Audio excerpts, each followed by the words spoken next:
Gandhi Andresta. Gandhi tidak ada. Tasya Aura Salsabila.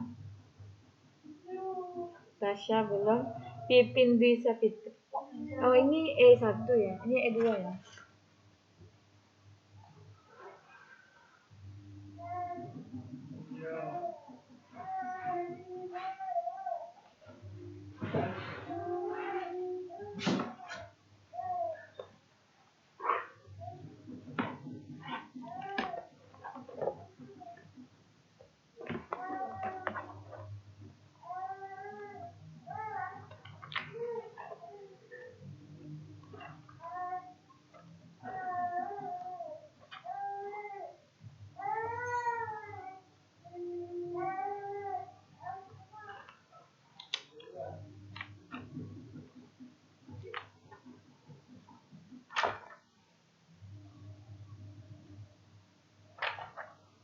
Geno Ilham Effendi.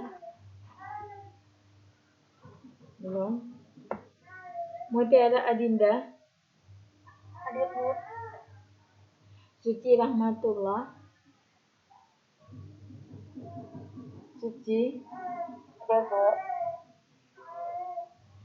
Muafakil Khair. Hadir, Bu. Hadir, Bu. Yola Syahbani. Hadir, Bu. M. Fajar. M. Fajar. Belum. Fika Ivana Della. Hadir, Bu. Rahmatul Laila. Hadir, Bu. Lorenzo Rizky. Hadir, Bu. Lukmanul Hakim. Hadir, Bu. Duan Effendi. Siti Aminah. Hadir, Bu. Nur Fazana. Hadir, Bu. Gita Fadilah. Hadir, Bu. Febri Ayuni. Hadir, Bu. Wulan Febrianti. Hadir, Bu. Ferry Albeni. Hadir, Bu. Siti Mutia.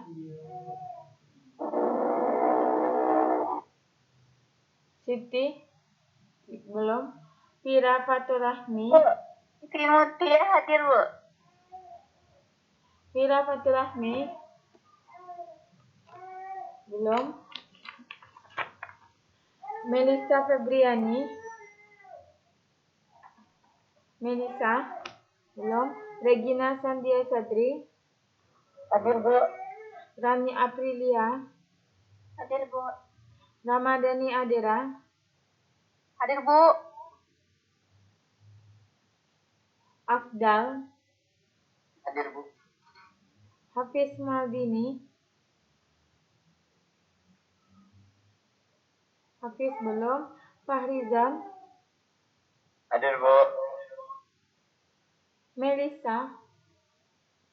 Hadir, Bu. Alfi Fahreza. Hadir, Bu. Bunga Kamila. Hadir, Bu. Lucia Tri Angela. Hadir, Bu. Gina Rahmi Putri.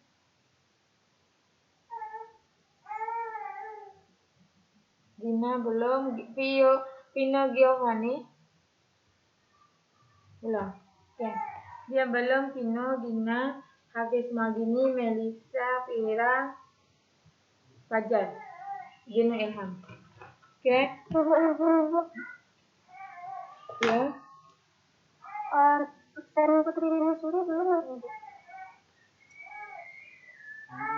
NIM-nya berapa? 2420. Oke. Oke. Dadah.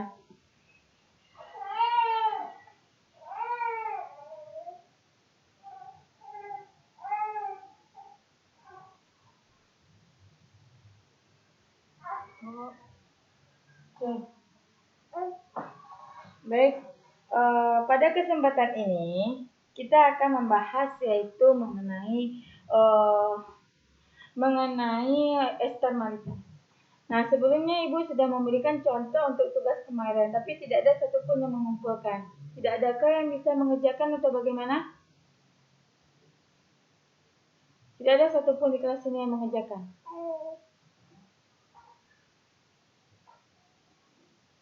Kenapa diam saja ini?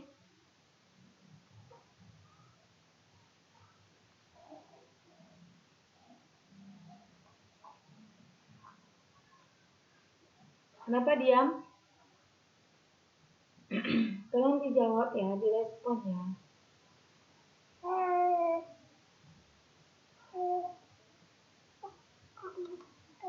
Tolong direspon, kenapa belum ada yang mengerjakan satupun?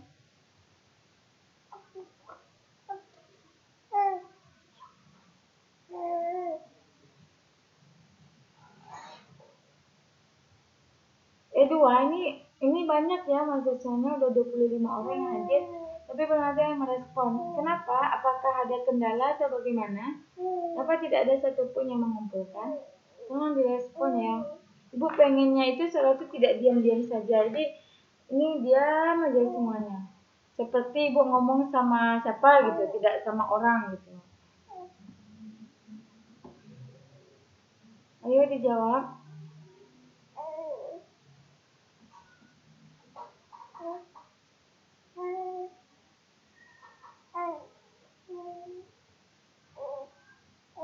Tahu kalau ibu berikan tugas, tahu kan?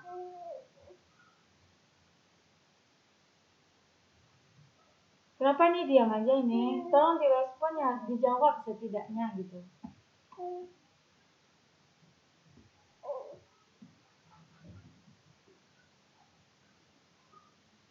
Kenapa?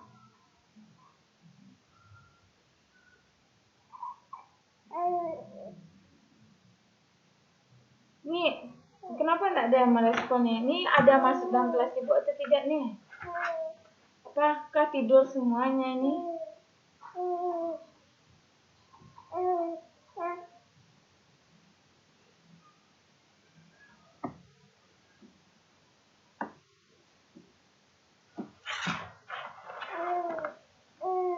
Mutiara Adinda.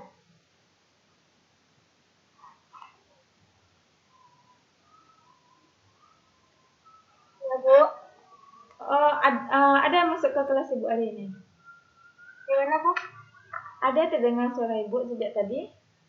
Ada, Bu. Terus kenapa diam saja tidak merespon?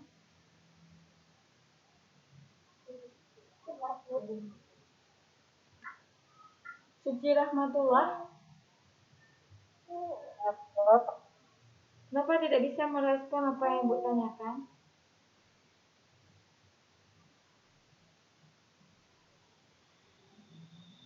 Jadi saudara ya, tolong hargai dosen yang sudah menyampaikan sesuatu. Kan ibu sudah menyampaikan nih. Nah ibu hanya bertanya di sini, kenapa tidak mengerjakan? Tolong direspon. Bu tidak bisa, bu saya tidak mengerti, kan bisa dijawab seperti itu. Ini tidak diam saja, seolah-olah ibu ngomong sama tidak sama orang gitu, sama benda mati jadinya gitu. Padahal kan kita tatap muka di sini walaupun secara online gitu. Jadi jawaban untuk tugas latihan itu sudah ada di Erlang. Jadi saudara silahkan lihat di Erlang. Jadi nanti simak jawaban tersebut dan nanti akan ibu berikan satu soal dan silahkan saudara submit itu. Ibu tunggu sampai besok hari Sabtu harus sudah disubmit soal lainnya. Jadi tidak lagi soal yang sama. Jadi soal yang kemarin silahkan sudah pelajari di Erlang sudah ibu submit. Jadi saudara harusnya lebih aktif ya, jangan ibu yang terlalu lebih aktif dibandingkan saudara gitu. Kalau misalnya memang tidak bisa, maka sampaikan. Dan hasil penjelasan ibu, baik itu di E1 ataupun E2 sudah juga ada di online, jadi saudara bisa lihat di sana. Oke, sampai sini paham? Jadi silakan disimak untuk contoh soal yang kemarin dan kemudian kerjakan latihannya dengan soal yang berbeda. Nanti ibu kirimkan contoh soalnya di akhir. Oke, kita masuk yaitu mengenai bagian yang kedua. Chapter 32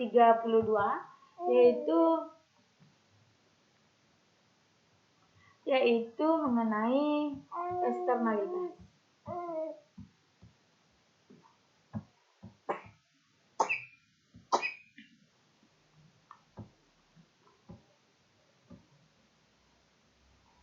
Nah, kita bahas hari ini adalah eksternalitas.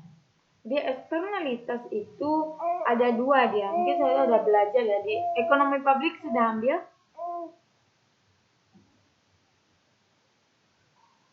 Sudah mengambil ekonomi publik kah?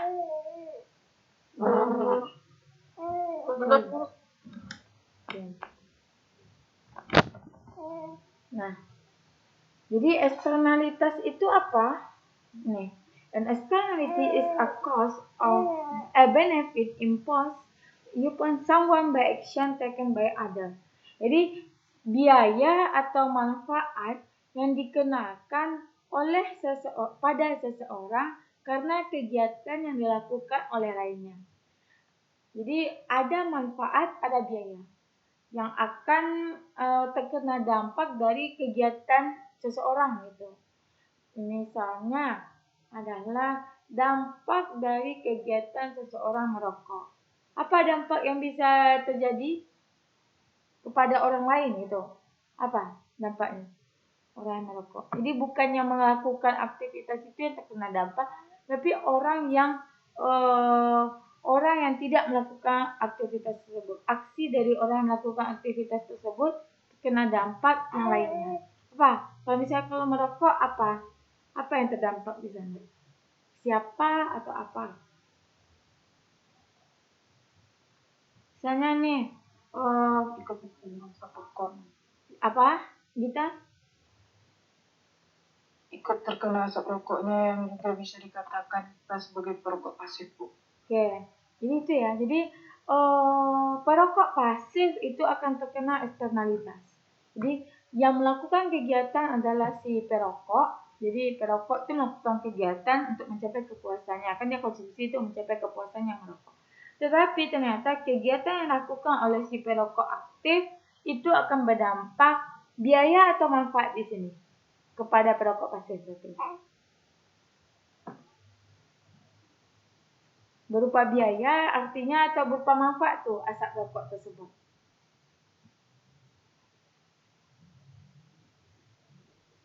Ayo. Berupa manfaat.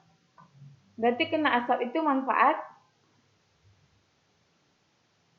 Berupa biaya. Ya.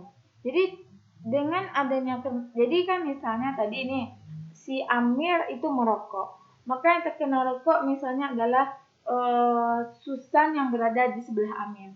Nah, Susan ini yang akan terkena namanya eksternalitas. Eksternalitas apa dia? Biaya atau manfaat? Maka dia adalah biaya. Kenapa biaya? Karena dampaknya negatif. Ketika terkena asap rokok, dia akan batuk. Kemudian nanti bisa saja nanti pernafasannya tidak bagus sehingga dia harus pergi ke tempat yang udaranya segar, atau karena terlalu sering terkena asap rokok dia harus berobat. Jadi kan akan mengeluarkan biaya di sana. Sehingga contoh dari asap rokok ini termasuk sebenarnya adalah eksternalitas negatif. Jadi makanya eksternalitas adalah biaya atau manfaat yang didapatkan oleh seseorang akibat dari aksi yang dilakukan oleh yang lain. Jadi biaya manfaat itu akan mengenerate eksternalitas. Nah nih, dan eksternalitas itu yang menghasilkan manfaat itu adalah eksternalitas positif. Nah, eksternalitas yang menghasilkan biaya atau yang dikenakan biaya yang dikenakan dalam eksternalitas itu adalah negative externality atau eksternalitas negatif. Nah, ini adalah contoh dari eksternalitas negatif. Apa itu? Air pollution, ada polusi udara, kemudian ada polusi air, kemudian practice next door, itu kayak pesta-pesta kan. Nah, pesta pada tetangga sebelah itu menyebabkan terjadi eksternalitas negatif karena berisik dan sebagainya. Kemudian traffic, kemacetan. Nah, kemacetan itu eksternalitasnya negatif. Kenapa? Ya akan berdampak kepada misalnya orang yang sedang jalan ya, jadi harusnya datang jam 8 kemudian terlambat menjadi jam 8.30. Jadi itu eksternalitas negatif. Kemudian ada second hand cigarette smoke. Nah, ini perokok pasif. Jadi perokok pasif akan terkena eksternalitas. Kemudian increase insurance premiums due to alcohol to all tobacco consumption. peningkatan premi asuransi. Di semakin banyak premi asuransi yang disebabkan karena adanya konsumsi alkohol atau rokok. Jadi ternyata premi asuransi yang meningkat itu efek dari eksternalitas negatif. Contoh dari eksternalitas negatif. Kenapa? Karena premi asuransinya akibat dari adanya tadi ada yang konsumsi rokok dan alkohol. Nah, contoh dari eksternalitas positif apa? Kenapa? Kalau menurut saudara apa? Ayo, siapa yang bisa jawab? Contoh eksternalitas positif. Jadi, kegiatan orang itu malah memberikan dampak positif kepada orang di sekelilingnya. Ayo, apa?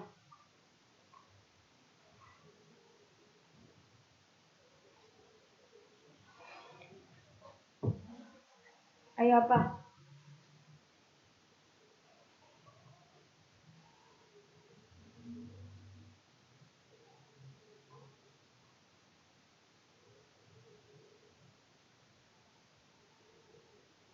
Ayo, apa contohnya? Misalnya, Ibu kasih ya sedikit contoh. Misalnya saudara nih, kita ambil aja gabungan dengan ekonomi sumber daya alam ya. Nah, misalnya saudara punya perusahaan. Kemudian di samping perusahaan untuk kegiatannya biar udaranya itu bagus, saudara buat taman di sana. Nah, pembuatan taman yang dilakukan oleh perusahaan itu termasuk eksternalitas positif atau negatif? Positif. Kenapa? Karena polusi udara yang dihasilkan oleh perusahaan bisa ditampung oleh tanaman-tanaman sekitar, Bu. Nah, itu. Jadi itu sebenarnya contoh dari eksternalitas positif. Jadi kegiatan produksi atau kegiatan konsumsi yang dilakukan oleh seseorang itu memberikan dampak atau manfaat yang positif. Contohnya tadi penanaman pohon ataupun taman yang ada di sekitar pabrik misalnya seperti itu. Yang kedua ini, yang di buku Halvarian, properti yang terpelihara. Yang bisa meningkatkan nilai pasar dari properti Anda. Jadi maksudnya apa? Ya seperti aset kita lah. Jadi aset kita yang bisa kita pelihara kayak rumah yang bisa kita pelihara ya tentunya itu akan menyebabkan nanti nilai pasar akan semakin tinggi. Jadi tidak akan turun nanti nilainya, bahkan bisa nanti akan semakin meningkat. Jadi kenapa ya? Itu memberikan dampak kan bagi orang yang akan membelinya nanti karena hasilnya itu karena barang yang mau dibeli itu lebih bagus daripada yang sebelumnya. Terus yang kedua yaitu a pleasant cologne or skin worn by the person sit next to you. Maksudnya apa ini?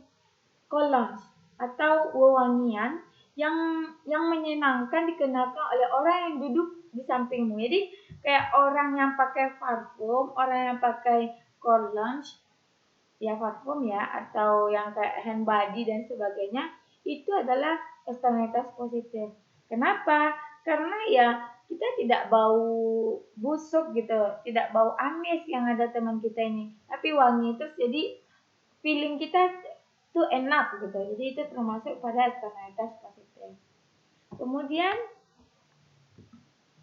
bentar. Ini udah terekam ya. Bentar ya.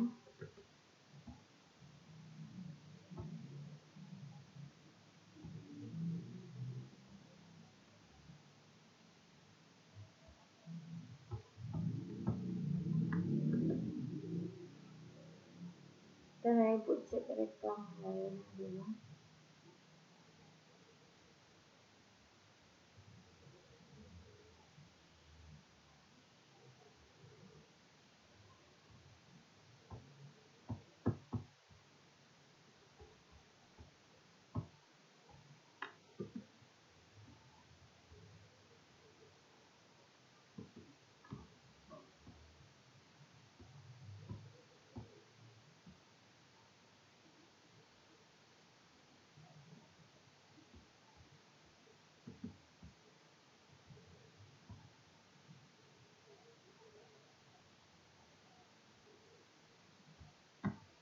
Terus yang ketiga yaitu improve driving habit that reduce accident risk.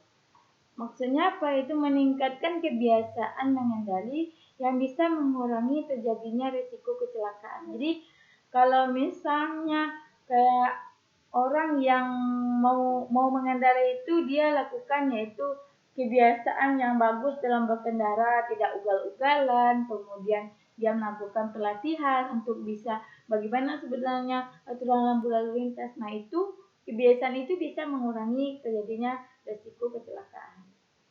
Kemudian a scientific advance.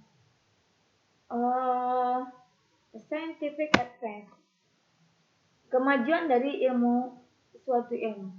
Jadi kemajuan dari suatu ilmu atau karya ilmiah itu juga termasuk pada eksternalitas positif. Karena dampaknya terhadap orang lain itu semakin bagus gitu. Apalagi yang bisa sudah berikan contoh dari eksternalitas positif? Ayo. Pembangunan rumah sakit di pusat kota, sehingga di kelilingnya juga bisa membuka usaha seperti kedai nasi, lampu, dan lain-lain. Ya, bagus ya. Jadi kayak misalnya ada bangunan rumah sakit. Nah, ternyata pembangunan rumah sakit itu tidak hanya berdampak pada orang yang sakit, gitu kan.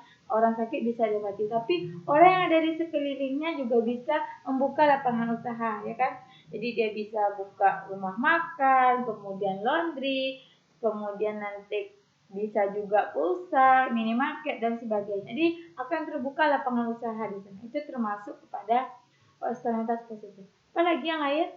Ayo. Yang bisa?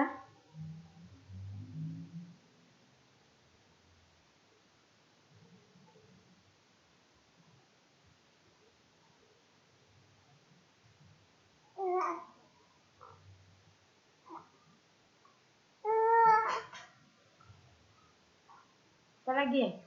Contoh eksternalitas positif. Pada zaman sekarang itu vaksinasi, Bu. Vaksin. Bagaimana kalau vaksin? Kalau vaksin ini kan untuk mengurangi risiko penularan terhadap orang lain juga, Bu. Oke. Bisa ya, jadi kayak vaksin ya. Jadi dengan adanya orang itu menggunakan vaksin, maka dia berdampak pada orang yang tidak terkenanya apa. Jadi resiko untuk terkena dari virus COVID itu akan semakin minim. Nah itu. Kemudian seperti orang yang memakai masker gitu, dia batuk kemudian pakai masker. Nah resiko untuk tidak terkenanya flu atau virus yang dihasilkan oleh seseorang itu dia tidak terkena. Jadi itu ada eksternalitas positif. Atau misalnya kayak perusahaan ya. Nah, perusahaan itu memberikan sejumlah uang kepada misalnya masyarakat sekitar gitu sebagai sebagai upaya untuk menyenangkan hati tetangga sekitar misalnya karena sudah menggunakan jalannya, kemudian berisik misalnya seperti itu. Maka dikasihlah uang. Nah, uang itu bisa dimanfaatkan oleh masyarakat atau tetangga sebelah gitu. Apa mungkin bisa pergi jalan-jalan keluar kota gitu. Dia bisa manfaatkan itu atau pergi ke pasar gitu menghabiskan uang tersebut. Jadi bermanfaat uangnya mungkin pergi untuk merefleksikan pikiran yang ada di sekitar pabrik seperti itu. Itu bisa juga. Nah, polusi suara, polusi udara itu termasuk pada eksternalitas. Eksternalitas dan efisiensi. Yang terpenting, an externality impact a third party. Maksudnya apa? Eksternalitas itu berdampak pada pihak ketiga. Jadi yang paling penting yang harus saya yakinkan bahwa eksternalitas itu berdampak pada pihak ketiga. Contohnya seseorang who is not a participant, jadi seseorang yang tidak berpartisipasi dalam kegiatan itu, baik itu produksi itu bisa menghasilkan yang produksi itu bisa menghasilkan biaya eksternal ataupun benefit. Jadi ini kesimpulan maksudnya. Nah, jadi eksternalitas itu kalau misalnya kegiatan produksi itu harusnya mencapai yang namanya Pareto optimal, yang efisien, maka eksternalitas cost Pareto inefisien. Jadi eksternalitas itu menyebabkan Pareto yang tidak efisien. Jadi tidak efisien jadi eksternalitas. Kenapa? Karena terlalu banyak. Nah, too much resource is allocated to an activity which cause a negative externalitas. Jadi ini kayak SDA ya. Jadi terlalu banyak sumber daya yang digunakan, yang dialokasikan dalam aktivitas, itu bisa menyebabkan eksternalitas negatif. Jadi kayak terlalu banyak misalnya ditebang hutan, terlalu banyak misalnya lahan digunakan, maka akan semakin negatif dampak yang diberikan. Eksternalitas adalah negatif. Itu menyebabkan eksternalitasnya negatif. Kenapa? Karena tadi kalau banyak hutan yang digundul, kemudian lahan semakin besar, memang aktivitas produksi banyak, tapi yang terjadi apa? Lingkungan akan semakin buruk. Sehingga eksternalitas itu menyebabkan suatu hal yang tidak efisien. Atau dia bisa juga too little resources is allocated to an activity which cause a positive externality. Terlalu sedikit resource atau sumber daya yang dialokasikan terhadap aktivitas, yang mana ini menyebabkan positif eksternalitas, menyebabkan eksternalitas positif. Jadi kalau terlalu sedikit sumber daya yang kita gunakan itu malah positif eksternalitas gitu. Maksudnya gimana? Ya kita hanya menggunakan misalnya sedikit saja lahan gitu. Atau kita sedikit saja menggunakan batu bara. Kita sedikit saja menggunakan misalnya minyak bumi. Jadi kalau sedikit berarti itu menyebabkan positif eksternalitas. Jadi masih banyak tersisa sumber daya alam kita. Nah, tentu ini menjadi hal yang Pareto inefisien, sesuatu yang tidak efisien. Kenapa? Karena harusnya kan bisa ditingkatkan lebih lanjut. Seperti itu. Nah, an externality will view as a purely public commodity. Jadi eksternalitas ini akan dilihat sebagai komoditas publik murni. Jadi apa itu komoditas yang publik yang murni? Itu jika dia dikonsumsi oleh setiap orang. Jadi semua orang bisa mengkonsumsinya. Kemudian everybody consumes the entire amount of the commodity. Setiap orang mengonsumsi seluruh jumlah dari komoditas itu, non-rivally in consumption. Contohnya apa? Yaitu BC atau broadcast dari televisi program. Jadi semuanya bisa mengonsumsi. Mungkin untuk memperlihatkannya ya, apa maksud dari inefisiensi dalam eksternalitas? Nah, kita lihat contoh. Nah, ini adalah ada dua agen. Jadi ada orang A dan B. Jadi ada dua komoditas, yaitu ada uang dan smoke. Jadi uang dan smoke diasumsikan adalah komoditas yang akan digunakan atau yang akan kemungkinan bisa terjadi yang namanya eksternalitas gitu. Nah, keduanya yaitu baik rokok ataupun uang itu adalah barang untuk agen A.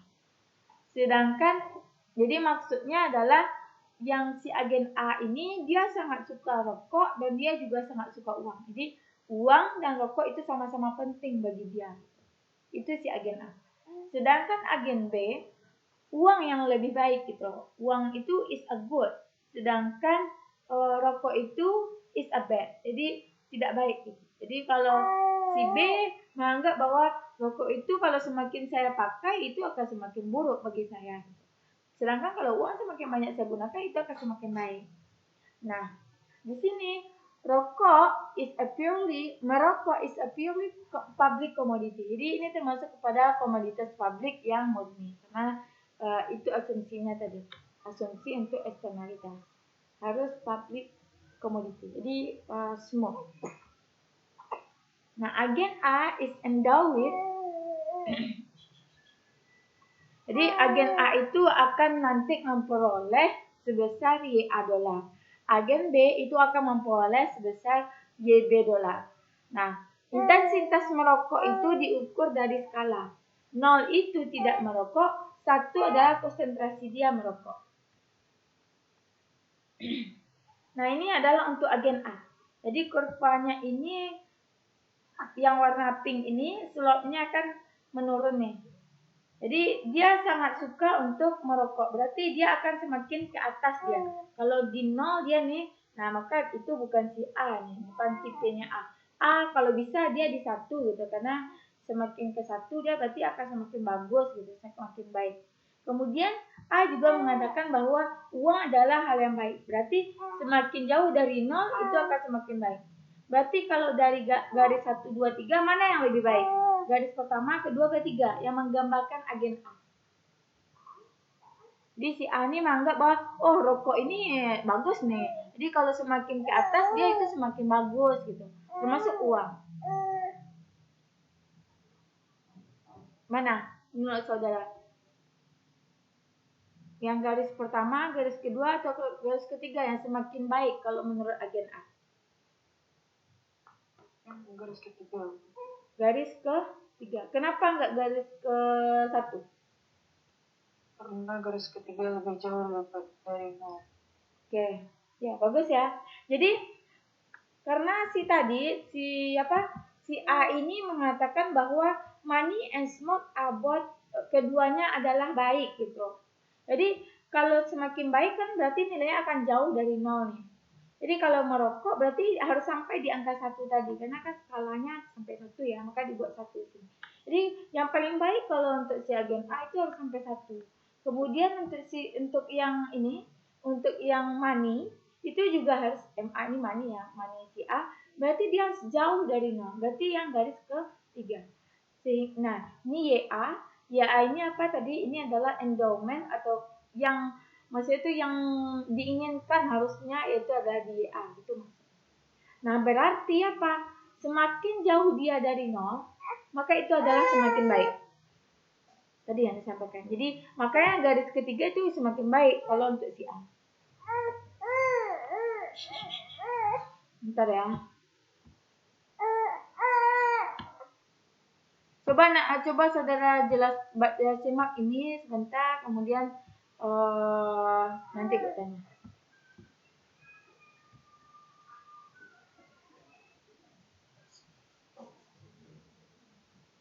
Ini yang agen B ya. Ini yang agen B, terus tiba-tiba gambarnya seperti ini. Ini maksudnya bagaimana?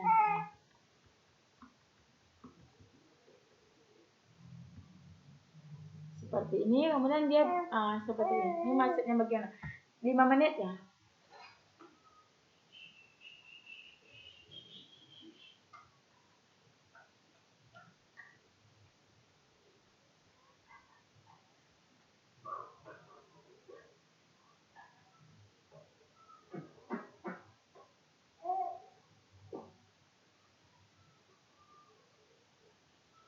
Nah, ini terus tiba-tiba berubah dia seperti ini. Ini maksudnya bagaimana?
Oke, ada yang bisa jawab? Nih, ini untuk yang agen B. Money is a good dan smoke is a bad untuk agen B. Nah, menurut saudara ini maksudnya bagaimana? Siapa yang bisa menjelaskan? Kenapa patternnya malah ke bawah? izin menjelaskan, Bu. Oke, silakan. Tunggu loh, yang lain selain kita yang bisa jawab? Ada?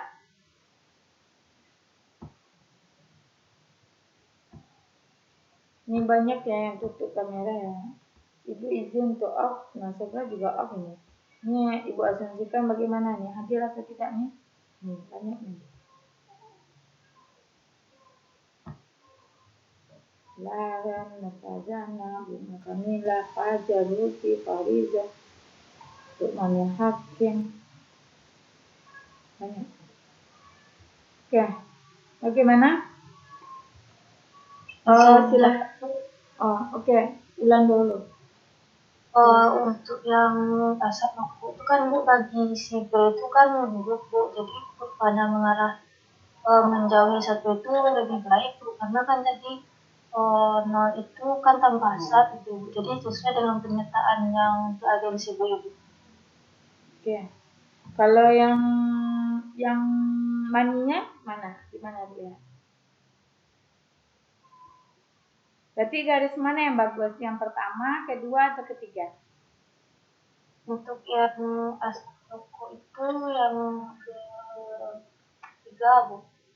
Oke. Lanjut, siapa lagi mau menambahkan?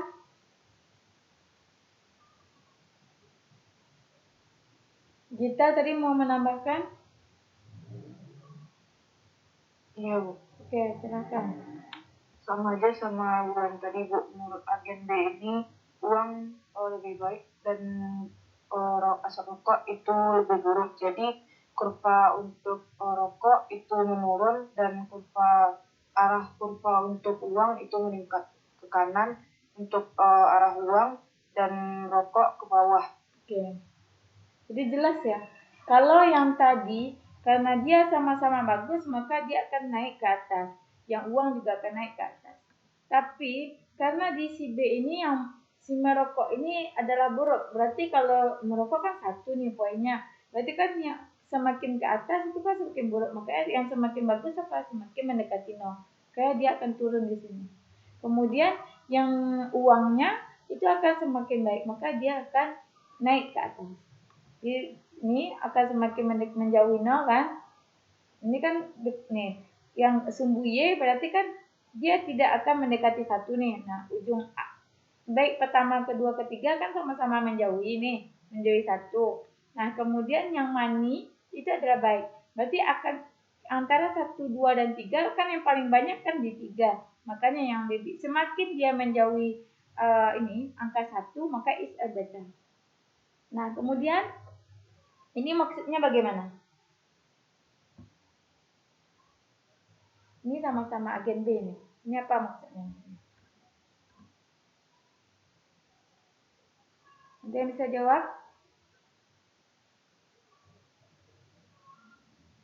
Sama aja kayak tadi, Bu, cuman arahnya aja yang tadi ke kanan, yang ini ke kiri. Oke. Jadi kan tadi kita udah bahas yang ini. Jadi kita kan mau melihat efisien atau tidaknya. Kalau yang si A kan sudah di kiri nih, nolnya udah di titik kiri. Nah, untuk memudahkan membuat gambar, maka yang si B ini kita putar dia, jadi titik 0 ini berada di atas. Jadi putar 90 derajat. Maka titik B-nya diputarnya dicerminkan ya. Kalau di sini dicerminkan, jadi titik 0-nya di sebelah kanan. Satunya di sini, kemudian sama saja ya. Jadi semakin dia menjauhi angka 1, kemudian akan menjauhi titik B, maka dia adalah beta. Jadi sama saja dengan yang ini. Hanya saja dia diputar 90 derajat, maka gambarnya akan seperti ini. Nah, kemudian apakah alokasinya akan efisien? Kalau misalnya tadi agen A dan B itu melakukan perdagangan gitu. Nah, uang dan rokok, apakah efisien? Nah, kita gabungkanlah gambar yang tadi, yang gambar yang ini, yang si A, yang ini, kemudian kita tambah dengan yang ini, maka yang terjadi apa? Nah, gabungannya, ini adalah yang punya si A yang pink, kemudian yang hijau adalah punya si B. Sampai sini paham ya? Mana asalnya ini? Nah, kemudian Efisiensi apa? Mungkin pas mikro udah belajar, teknik 1 udah belajar. Teknik 1 udah belajar? Udah. Oke. Berarti kalau berdasarkan teori mikro, efisiensi atau Pareto optimal kapan terjadi? Pada saat apa?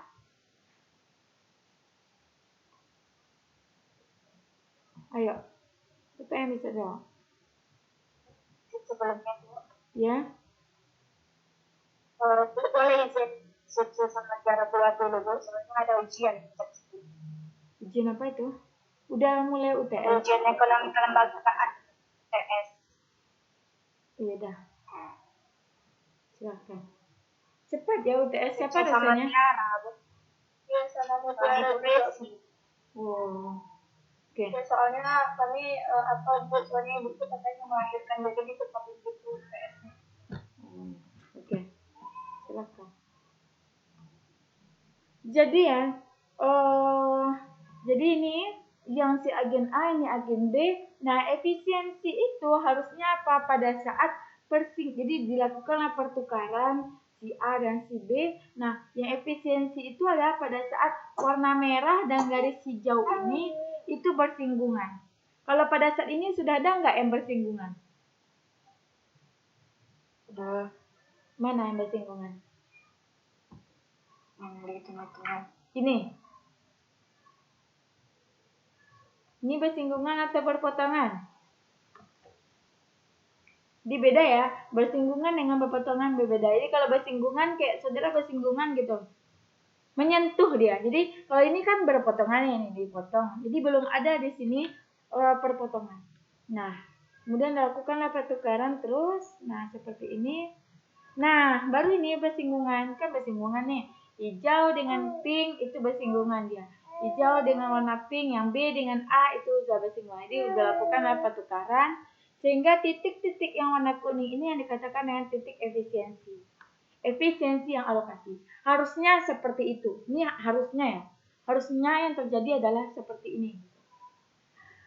Nah, jadi pada saat yang hijau dan pink ini bersinggungan, maka itu yang namanya efisiensi. Tapi kalau yang ini ya, misalnya di titik ini, nampak kan panah ibu? Ini berarti tidak efisien. Di sini hijau dan pink ini kan juga berpotong. Di sini berpotongan, maka ini sebenarnya tidak efisien. Nah, kondisi tadi A dan B melakukan pertukaran bagaimana? Gini. Suppose misalnya tidak ada, yaitu uang itu bisa ditukar untuk perubahan rokok. Nah, bagaimana dengan agen A? Apakah nanti agen A ini akan alokasinya efisien gitu? Kalau misalnya dilakukan pertukaran. Nah, ini kan, ini adalah pilihan si A yang A tadi adalah warna pink ya. Jadi A choice ini yang di Y dot tadi. Nah, ini adalah pilihan si A. Nah, harusnya kan memang dialokasi efisien. Tapi yang terjadi apa tadi? Yang A tadi yang dibahas kan, digambar tadi yang paling disukai yang mana? Yang garis ketiga, ya kan? Garis ketiga. Nah, berarti yang ini, garis ketiga. Jadi sebelumnya ini, nah ini garis ketiga tadi. Kemudian ternyata di garis ketiga dibandingkan dengan garis yang hijau ini kan, titik-titik ini kita hubungkan dapat di sini, maka ternyata A ini akan memilih yaitu tidak efisien. Jadi ternyata kenapa tidak efisien ya? Tadi karena si A itu pengennya merokok. Di sini kan nih pas nih di angka 1 kan. A ini pengennya merokok yang lebih baik dan uang itu paling banyak yaitu di garis ketiga ini. Maka di sini si A akan tercapai yang namanya inefisiensi allocation.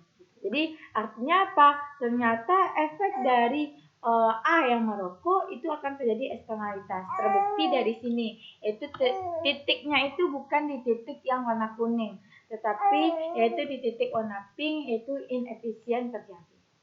Terus bagaimana dengan si B gitu? Kalau B kan tadi dia pengen kedua-duanya kan, rokok itu buruk, kemudian uang itu baik. Nah, ini yang harusnya pilihan si B, Y-nya tadi. Kemudian, tadi udah jelas bahwa yang paling ini ya, yang B, berarti yang warna hijau. yang warna hijau. Jadi pada saat rokoknya yang paling nol, ini ya, kan rokoknya nol tadi ini yang paling baik kalau menurut si B. Kemudian uangnya itu akan semakin banyak ya. Nih kan menjauhi nol nih. Nah, ternyata di sini juga inefisien.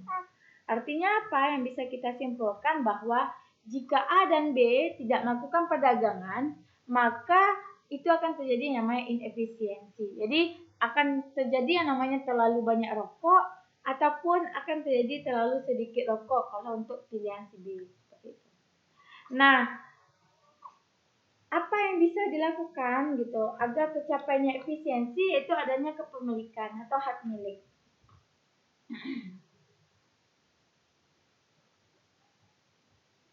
Jadi ini pandangan Ronald Ockels menyatakan bahwa sebagian besar masalah eksternalitas itu disebabkan oleh spesifikasi hak milik yang tidak memadai, sehingga tidak adanya pasar di mana perdagangan dapat digunakan untuk menginternalisasi biaya dan manfaat. Jadi karena tidak adanya hak milik yang memadai, itu menyebabkan terjadinya eksternalitas. Jadi akan munculnya biaya ataupun manfaat. Jadi di sini lanjut, yaitu menyebabkan produsen externalitas, causing a producer of an externality, menyebabkan produsen eksternalitas menanggung biaya full, jadi menanggung biaya eksternal yang penuh atau menikmati manfaat yang penuh.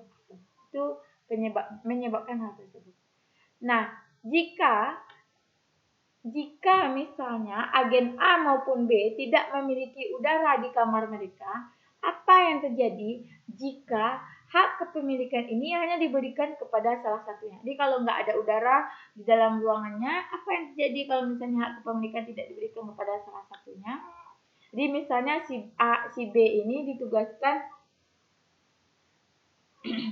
jadi misalnya si B ditugaskan kepemilikan udara, kemudian B punya hak untuk menjual hak kepemilikan rokok. Sehingga apa yang terjadi dengan merokok? Nah, itu yang mau kita lihat. Ini misalkan bahwa harga dari A terhadap B itu untuk merokok adalah di SA. Nah, ini tadi yang untuk si A. Kemudian dia mau membeli kepemilikan yang si B ya. Dia melakukan pemilikan dengan membayar sebanyak PSA, sehingga yang terjadi apa? Sini. Jadi ketika dia sudah membayarkan sejumlah uang gitu kan. Nah, yang terjadi apa? Terjadi yang namanya efisiensi. Kenapa? Karena si A akan mengurangi rokok dan si B akan membayar sejumlah uang tadi harganya, dan di sini akan tercapai yaitu titik efisiensi. Jadi kalau misalnya adanya kepemilikan untuk membayar, maka efisiensi tercapai. Jadi keduanya agen itu akan mendapatkan positif dalam merokok. Jadi yang si A masih bisa merokok dan si B juga bisa menurunkan tingkat rokoknya. Seperti itu.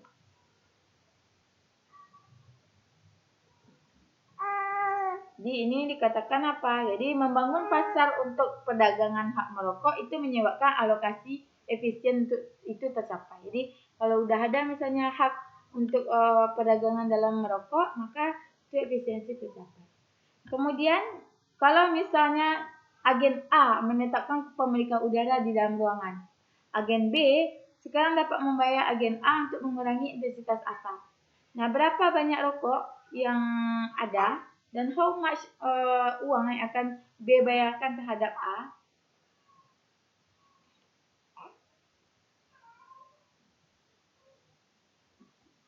Nih. Kalau awalnya ini yang disukai oleh si A, ini yang sebenarnya ini yang disukai oleh A ya. Kemudian dilakukanlah hak yaitu kepemilikan udara yaitu si A, sehingga B itu membayar agen A untuk mengurangi intensitas rokok. Jadi ini si agen A tadi saya punya hak gitu untuk bisa merokok sebebas-bebasnya. kemudian si B itu membayar sejumlah uang. Nah, sehingga terjadi di sini. Jadi merokok itu bisa dikurangi, kemudian merokok akan berkurang dari 1 ke akan mendekati 0. Kemudian apa di sini berarti?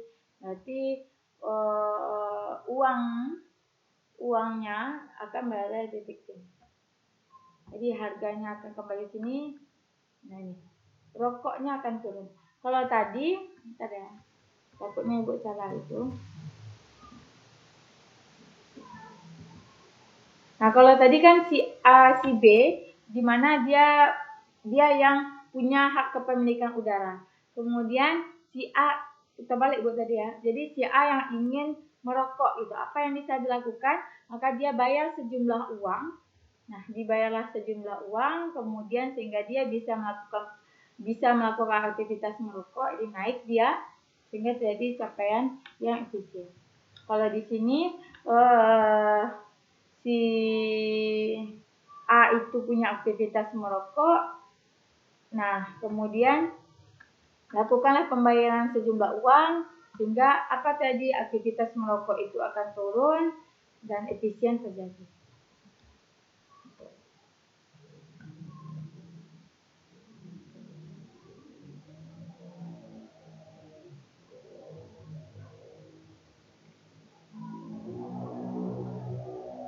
Jadi kalau ini apa? Kedua agen mendapat dan ada yang mengalami pengurangan jumlah rokok. Jadi mengurangi jumlah rokok dia karena tadi si B membayarkan sejumlah uang pada A gitu. Karena A yang punya hak kepemilikan dalam udara. Kemudian notice that, jadi perhatikan bahwa agen yang diberikan hak milik lebih baik daripada alokasi yang paling disukainya sendiri tanpa adanya hak milik. Jadi agen yang diberikan hak milik itu lebih baik, better of them, jadi lebih baik daripada alokasi yang paling dia sukai tanpa adanya hak milik tersebut.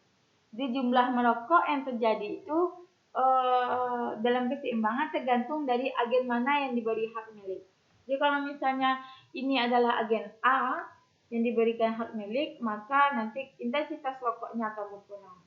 Kemudian yang si B, ini kan kalau B berarti yang awalnya berada di titik B berarti di sini, kemudian dia akan pindah ke sini.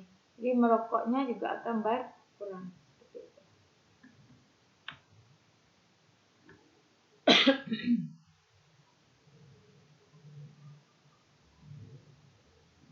Nah ini kalau misalnya sama-sama dilakukan kepemilikannya, jadi akan ada intinya adalah intensitas rokok akan semakin berkurang dia. Jadi kalau semakin berkurang untuk si B dan si A juga.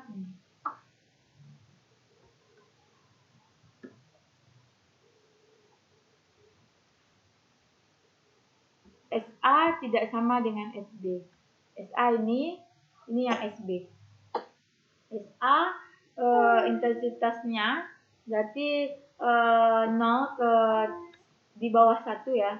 Sedangkan ini yang si B itu ada di titik ini.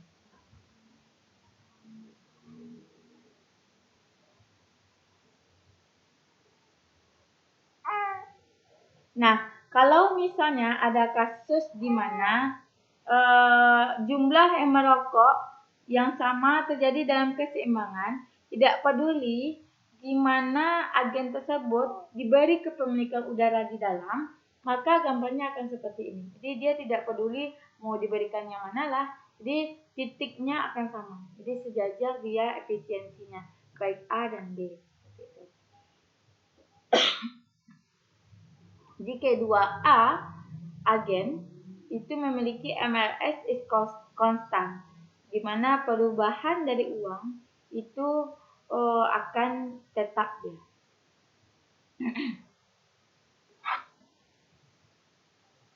Sehingga garisnya adalah garis kuasi linear itu adalah di warna kuning ini. Kalau yang tadi sebelumnya kan kuasi linearnya Itu warna kuningnya ini kan berliku nih. Nah, sekarang dia lebih konstan atau tetap. Seperti itu. Intinya apa? Tadi terjadi eksternalitas, kemudian eksternalitas ini menyebabkan tadi yang namanya inefisiensi. Nah, supaya tidak terjadi inefisiensi, maka yang dilakukan adalah harus ditentukan kepemilikan dari udara. Kalau misalnya yang punya udara tadi adalah tebek. Nah, ini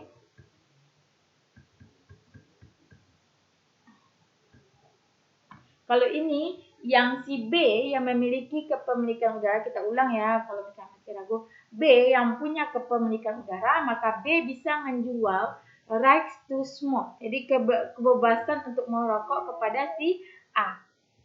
Nah, jadi dijual lah. Jadi misalnya ini ya, harga yang dibayarkan oleh agen A kepada B untuk bisa merokok. Sehingga intensitasnya itu dikenal dengan SA. Jadi ini tadi si B, tadi yang keinginan si B kan di garis ketiga nih. Berarti yang paling efisien kan di sini nih. Inefisiennya kan di sini nih. Jadi dia punya hak, yaitu hak punya udara. Sehingga kalau A mau merokok, maka dia akan membayar sejumlah uang. Berapa uang yang dibayarkan? Nah ini di sebesar PSA, sehingga kepemilikan, jadi si A itu bisa melakukan keseimbangan, yaitu di titik warna biru ini. Jadi dia bisa mencapai jadi naik kepuasannya. Jadi kan ini kepuasannya ada garis 1. Ini kan garisnya banyak tadi nih. Kalau saudara masih bingung ya. Yang A tadi yang warna pink ya. Nah ini A. Kalau mencapai 0 dia berarti kan, kalau seperti ini kan buruk nih. Karena yang lebih baik kan garis ketiga. Jadi kalau semakin naik ke atas itu kan menjadi lebih baik. Nah, kondisinya adalah di sini.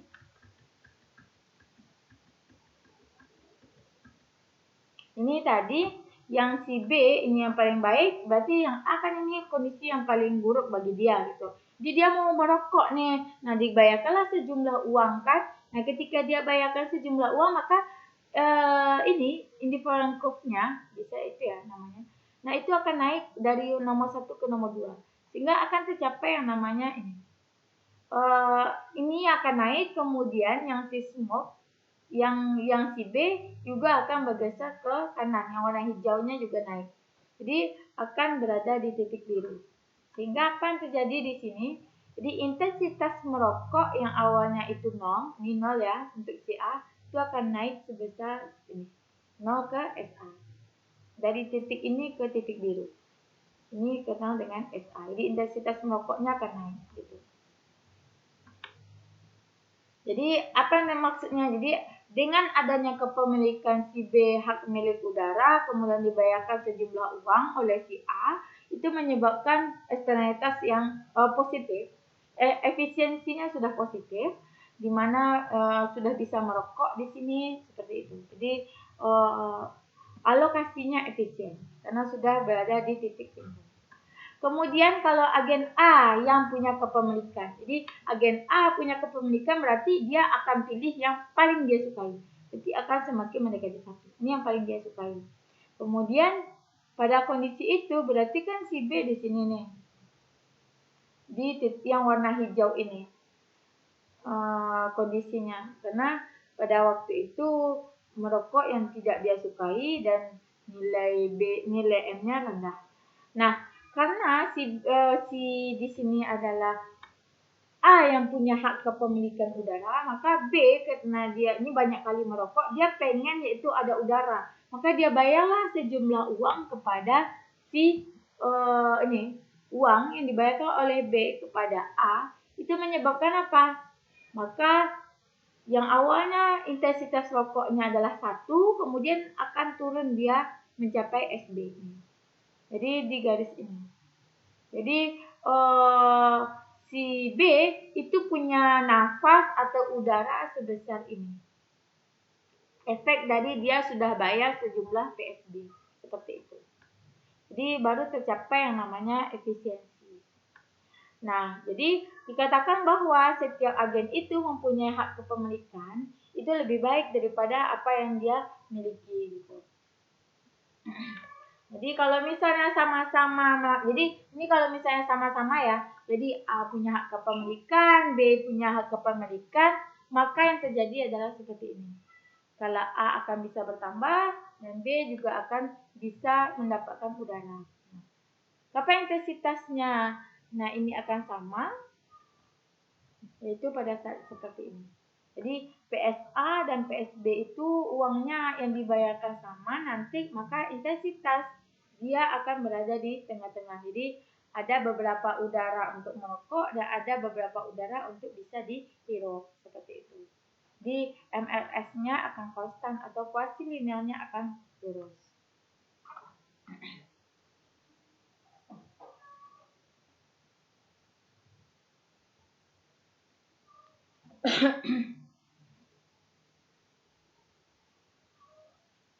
Jadi ini lebih banyak ceritanya ya.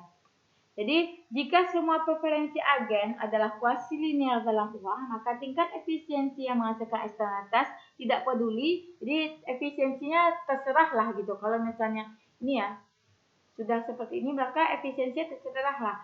Mana yang mau melakukan, mana yang memiliki hak properti, hak kepemilikan. Nah, ini adalah eksternalitas produksi.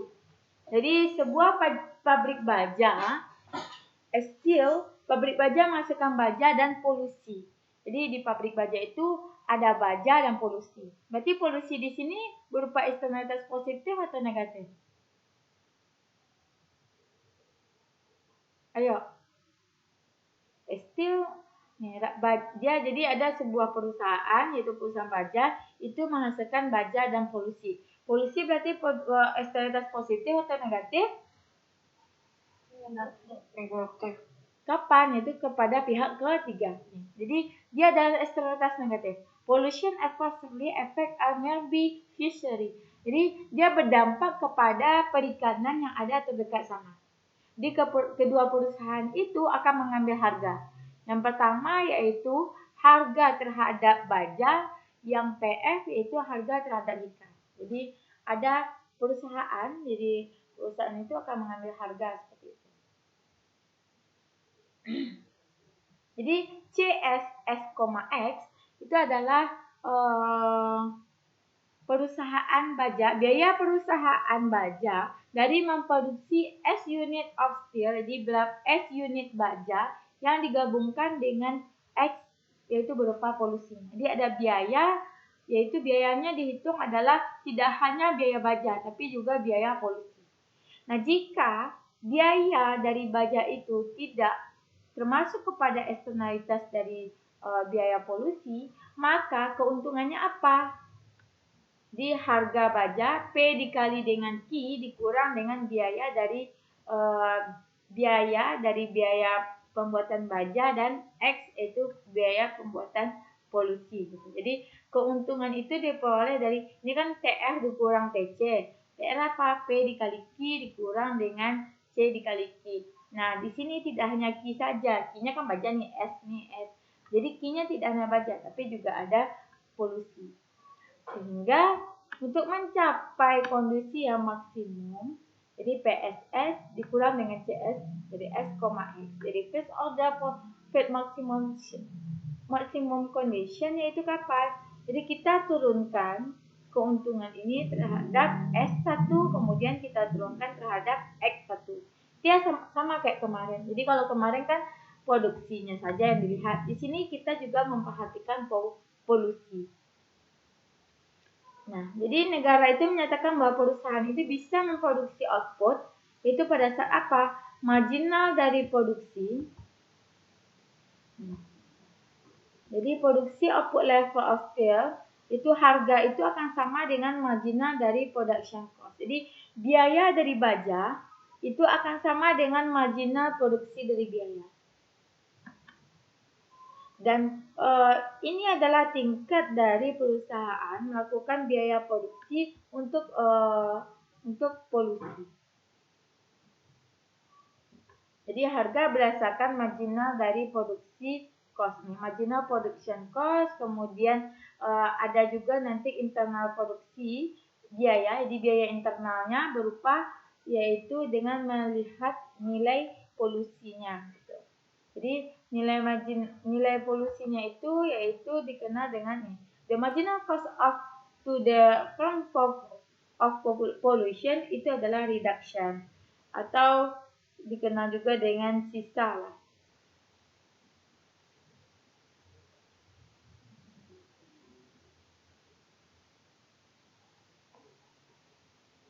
Jadi biaya produksi internal itu akan turun saat apa? Saat polusi reduction. Jadi saat polusi itu meningkat. Nah, marginal polusi itu,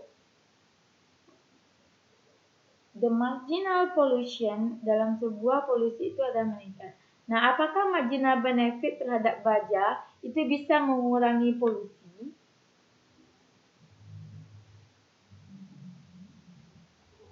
Nah, jadi jawabannya adalah 0 semenjak yaitu perusahaan tidak bisa yaitu mengeluarkan biaya eksternal. Nah, ketika perusahaan baja itu memilih untuk membayar biaya, maka ini kayak angka ya. Maka nilainya harus sama dengan 0. Nanti untuk contohnya, ini ada contoh ya, biar saudara tidak bingung apa maksudnya nanti Ibu jelaskan di video. Jadi kita sampai di sini saja karena ini kan berupa contoh. Jadi harus ada tulisan yang perlu Ibu sampaikan. Jadi kalau PPT saja susah. Jadi mungkin 1 jam ini akan ada PPT video. Jadi kita stop dulu. Jadi sampai di sini ya. Jadi intinya apa? Jadi intinya adalah jadi kegiatan produksi itu bisa menyebabkan eksternalitas negatif yaitu berupa biaya. Jadi kalau dimasukkan biayanya di sini maka keuntungan tentu harus dikurangi juga biaya polusi yaitu biaya perusahaan, biaya polusi. Nah, untuk mencapai keuntungan maksimum berarti kita harus turunkan dia fixed order profit maximization. Turunkan pada saat sama dengan 0. Sehingga kalau turunkan terhadap S maka apa yang terjadi? Nah, ini nanti akan buat penjelasannya agar saudara tidak bingung maksudnya bagaimana. Mungkin sampai sini ada yang mau bertanya dulu?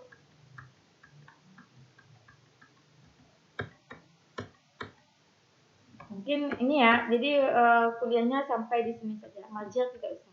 Sampai production externality. Nanti Ibu jelaskan maksud contohnya. Jadi nanti setelah itu ada contoh soal. Ada yang mau bertanya?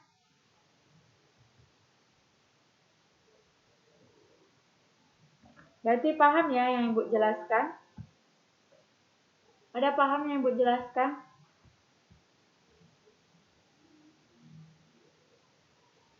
E2, kenapa dia lagi nih? Paham Bu, cuman agak ragu nih kurva yang disatu-satukan itu. Kurva yang disatu-satukan. Kurva yang digabung.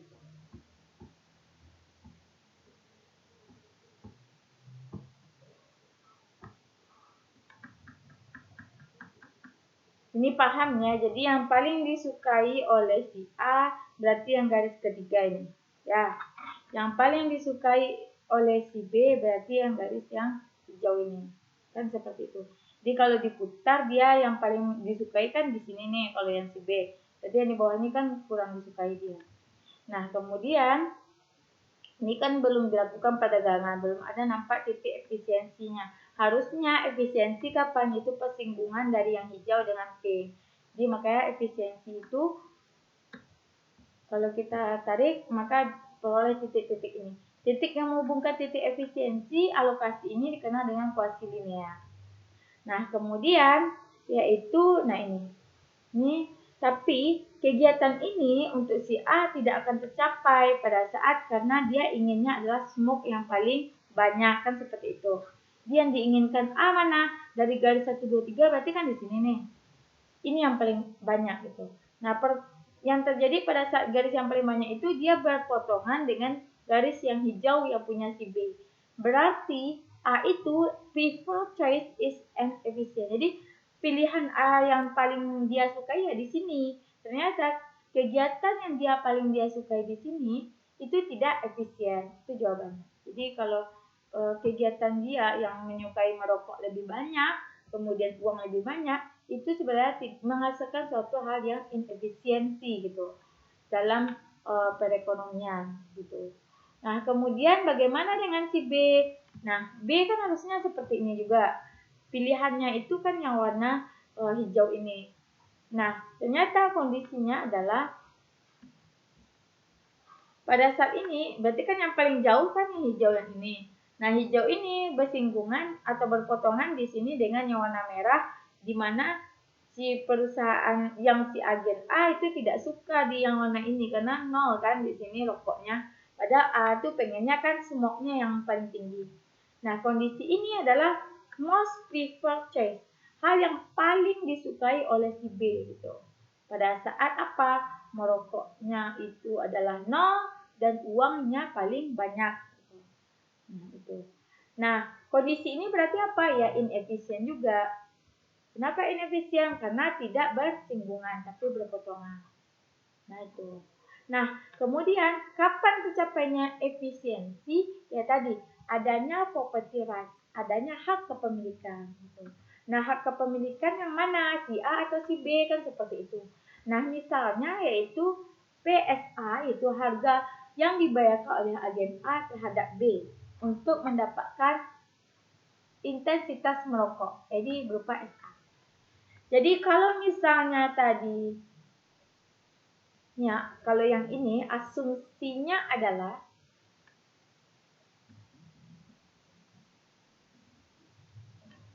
asumsi adalah B itu memiliki hak kepemilikan udara. Berarti B yang paling disukai berarti yang di sini ya, yang hijaunya paling tinggi. Ini yang paling dia sukai.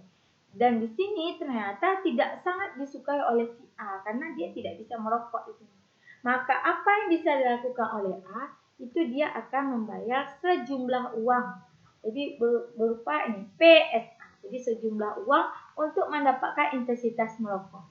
Di awalnya intensitas merokoknya 0, dengan membayar sejumlah uang, jadi kurvanya akan naik dari nomor 1 ke nomor 2 yang pink ini.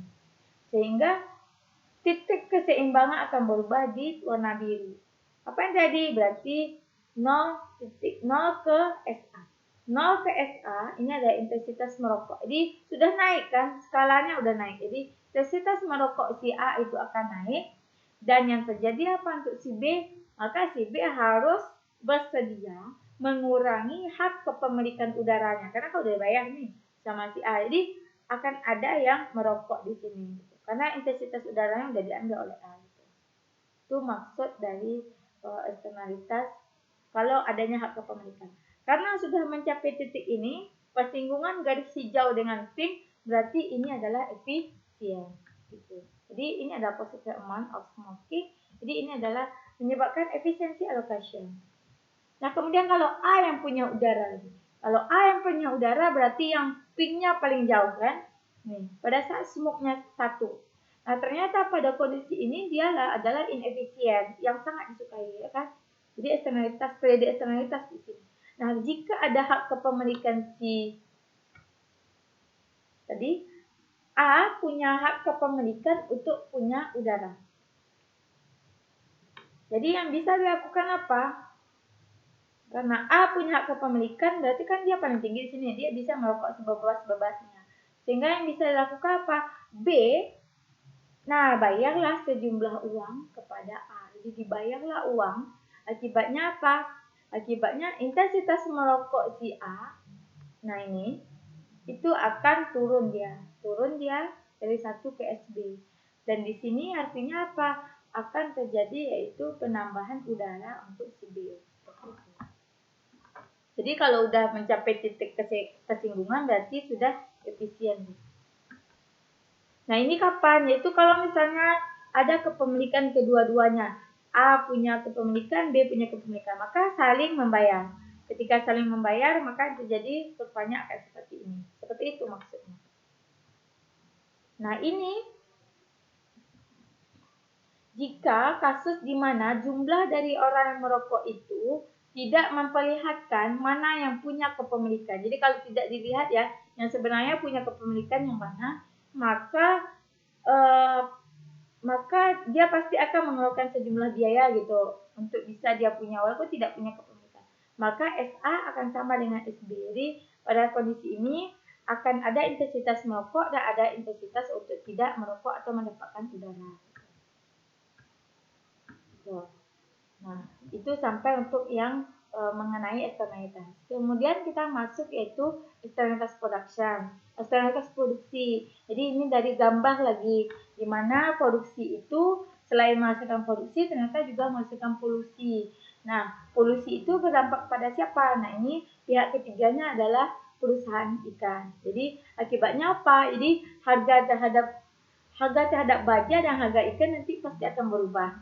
Nah, bagaimana nanti pergerakannya? Berarti kalau harga terhadap baja, kalau dia mau mengeluarkan biaya eksternalitas, maka harus ditambahkan biaya polusi di sini.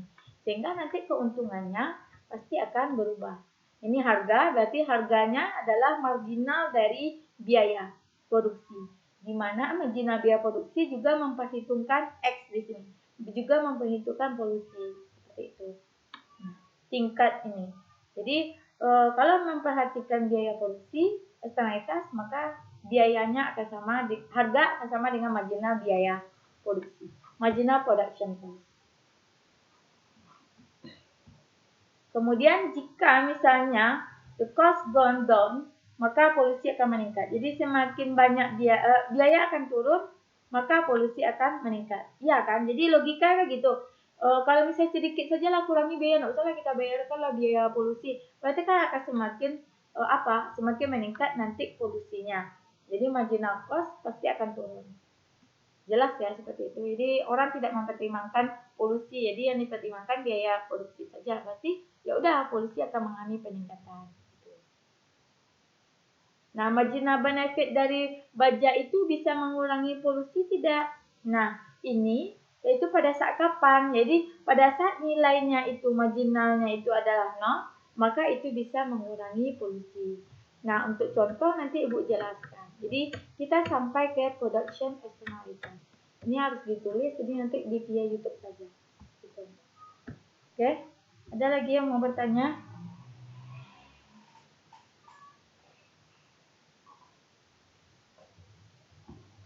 Tidak ada?